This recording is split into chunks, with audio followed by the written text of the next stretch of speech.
My job is to talk to you a little bit about the solutions that we found for the planetary fix that we're in on a little island off the south coast. It's approximately 142,000 people, some 65,000 homes, about 21 miles by 17, and it's a superb place to demonstrate the magic of sustainability. We've launched on a fairly major agenda. We've set our targets and our hopes and aspirations to become totally sustainable by 2020. Now, it's at this point a lot of people say, well, particularly in energy terms, how on earth do you ever imagine being sustainable by 2020? In particular, the energy net export, you know, that could be 2025 or 2030. Truth is, first time net exporter to the big island to the north, where we now are, was in fact 4 months ago. And we're now 5 or 6 times a week pushing energy uphill at Fawley and causing little problems for National Grid, where it's clear that we have succeeded already in our goals of becoming self-sufficient, at least in one of those areas. But look at the project as a whole and see it also looking at fuel, water, waste, and also transport. We've got to get to the point where we have a sustainable ecosystem. Eco being the operative word, but a system that works, and alongside that, an economy. It has to be financially sustainable too, otherwise it simply won't last. We know what it's like to try and get back to that ecological footprint of 1-to-1. We're desperately keen to stop eating up the global resources faster than we can sustain them. We don't want to get to a situation where we go into the crises, the doom and the gloom that everybody else has forecast. In fact, we see ourselves as a bright green hope. And hope is something we need right now. At this time in the planet's history, when humanity has basically led themselves up a particular garden path, we don't particularly want to see the door closing in our faces. What we've got to do is change the paradigm. We've got to change the modus operandi, the way we do things here. And it's not just a fix for the Isle of Wight. A lot of people say, oh, well, you know, you just want to be independent, don't you? It's the antithesis of that. We've put our hands up to be the living laboratory, to being the guinea pigs, the R&D centre. We volunteered to take the R&D process on the chin. So we're going to get to try it first, we're going to get to see how it works, but at the end of it, it is a fully replicable model. What we are trying is the proof of concept. Get the concept right, and the replicant, as we've endearingly called it, can roll out through islands throughout the rest of the world, and then thinking of the islanding principle, replicate that through regions and even continents. And if we do that, we might be able to save ourselves needing 2 other planets. We actually only have one, and within the framework of everything that we've heard today, it becomes increasingly important that we get a solution like this one to come along. So what is it? We're calling it the GREENprint, a blueprint for a greener future. The idea of a holistic approach to sustainability that covers every dimension of a community, trying to take the people, the businesses, the infrastructure along with us as we change. And at the heart of this is a community interest organisation. We could have done a whole stack of other things, lots of other models we could have adopted.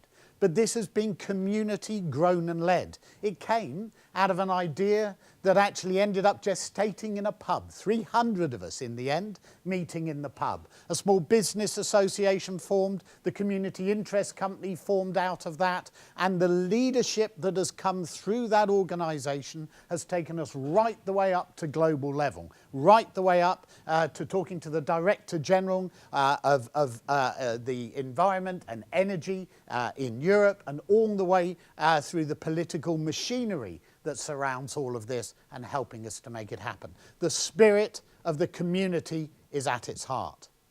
And alongside that were some 70 partners. A lot of people, the tree huggers, said, leave all that corporate behind.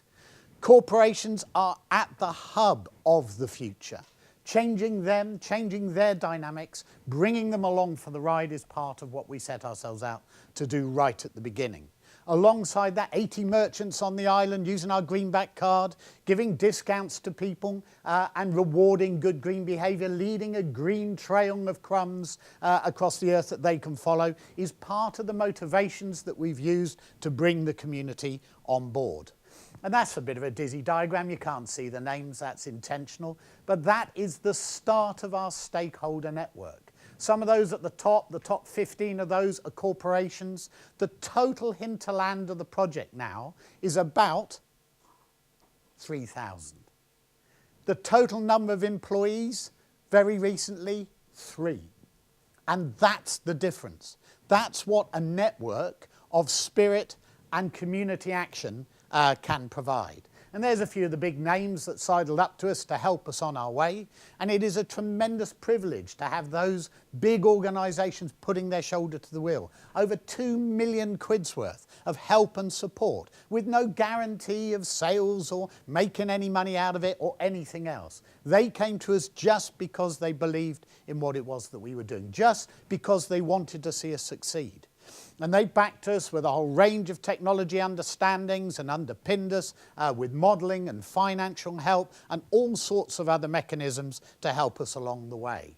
We developed a brand new model, a new infrastructure model, headed by the community organisation, backed and underpinned in particular here by an ESCO, an energy service company, with a whole range of special purpose vehicles underneath that has investor potential. And I can tell you we've been sidled up to by as much as £1 billion in sterling worth of investment. So this is not a toy town game. It's not sustainability on a small scale. This is sustainable economics on a grand scale, with the potential to reinvest and bring profits from that energy company back into the community, buying out the real estate, the energy real estate, and reinvesting in projects in the future.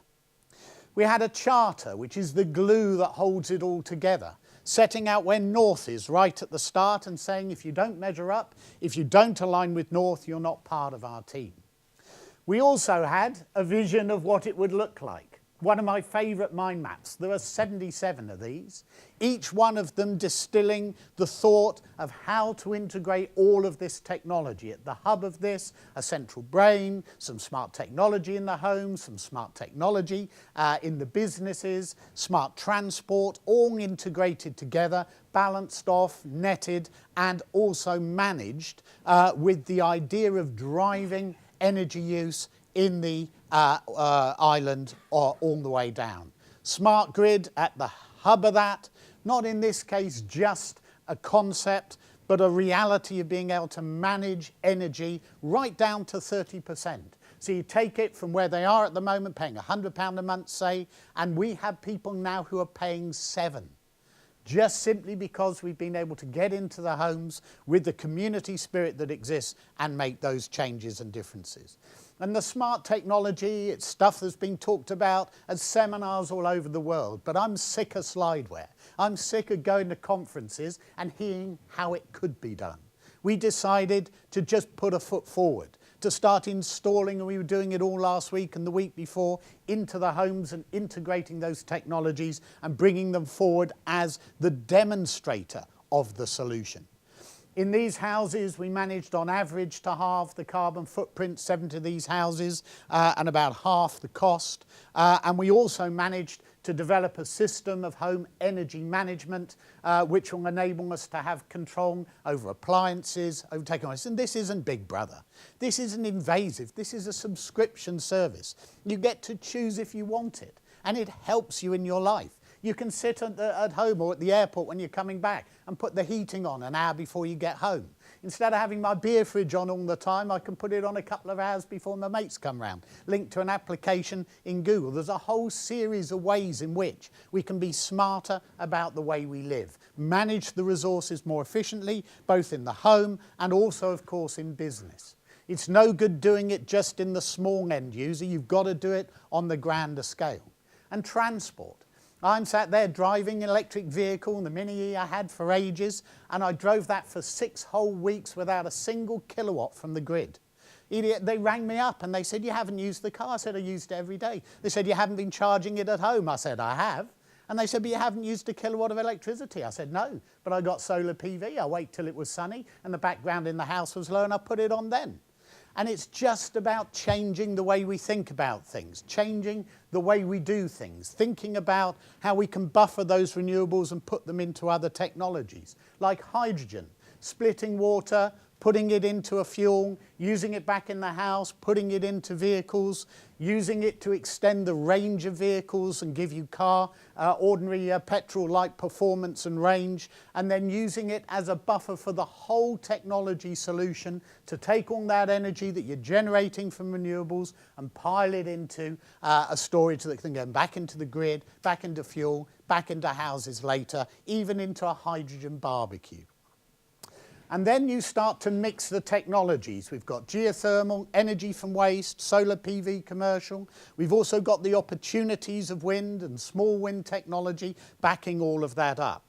And you put all that together and you join it all up and you end up with a balanced load locally, which you can store if you can, or use it discreetly in all the technologies, or shunt it into hot water systems when people have cold water in their tanks and you've got surplus. Open up all those immersion heaters and start the ball rolling of smarter use of the energy you have. And it all adds up.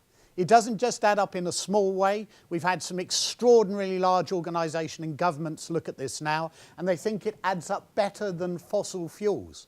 Not just with subsidies, but on a like-for-like basis. There is a pure green economy that can rival the fossil fuel alternatives.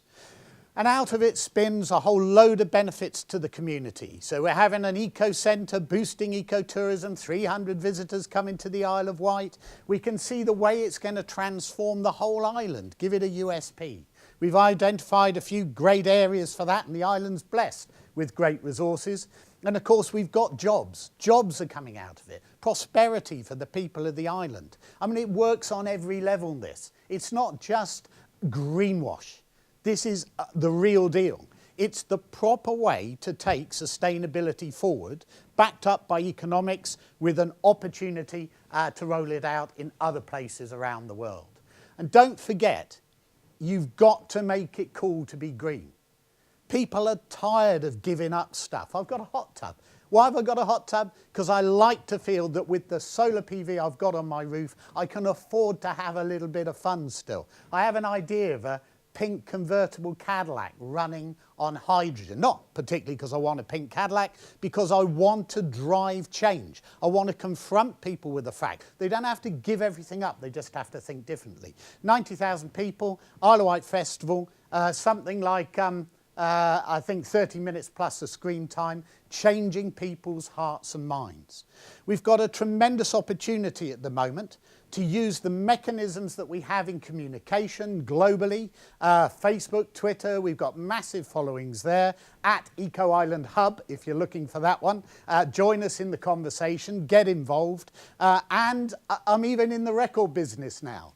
On iTunes you'll find Ecoisland, just search for it. It's absolutely brilliant and it crosses boundaries. It cuts through a lot of the other kind of communication channels around this. And we've got outputs that are coming out in KPIs that we can put to screens at the edge of our island where people can see how we're meeting our targets, and now we've started to promote to other islands. I've just come back from the Isle of Man. We now have nearly 30 other regions and islands in the world looking at this, wanting to be an eco-island too, wanting to take that GREENprint and start putting it into play.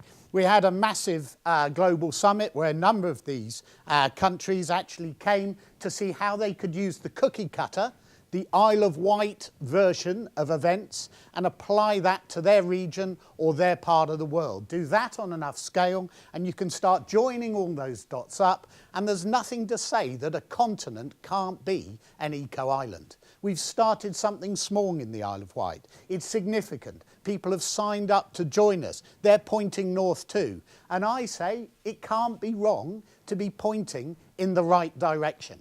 What I hope is that we can use this as a platform to talk to the rest of the world about what sustainability is and what it looks like. They can touch it, feel it, smell it and see it on the Isle of Wight, and having done that, hopefully we'll be able to get to a slightly more sustainable world. Thank you.